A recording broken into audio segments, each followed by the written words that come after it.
Welcome back to Books on the Focus, the podcast where we dissect books like literary surgeons, except instead of scalpels, we use witty banter and insightful commentary. I'm your host, Bob. And I'm Alice, ready to dive headfirst into another literary adventure. Today, Bob, we're tackling a book that's less about eating and more about leadership.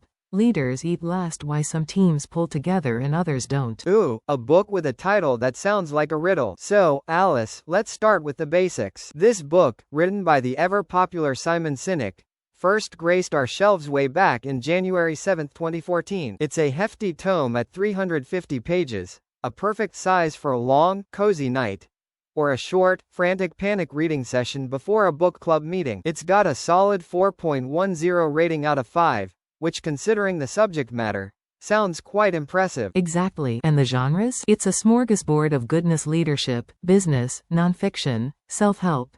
Basically everything a stressed-out CEO might need to conquer the world.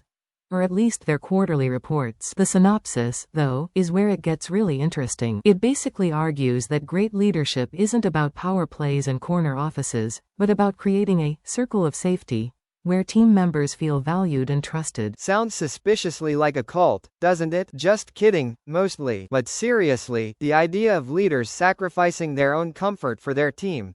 That's the core concept, right? It uses examples from the military to investment banking, showcasing how this principle, the leaders eat last idea, plays out in wildly different contexts. The Marines example was particularly striking. It's not just about food, it's about prioritizing the well-being of the team. Absolutely. It highlights that this isn't just a modern management fad.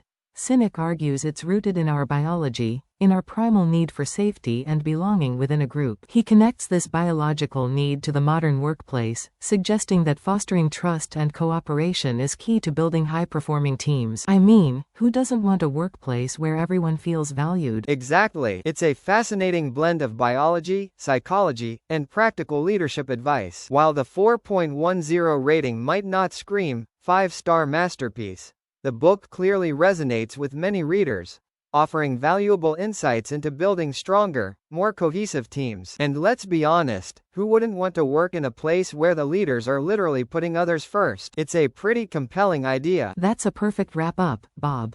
So, listeners, if you're looking to improve your team dynamics or just want some insightful leadership wisdom, check out Leaders Eat Last. Thanks for listening to Books on the Focus.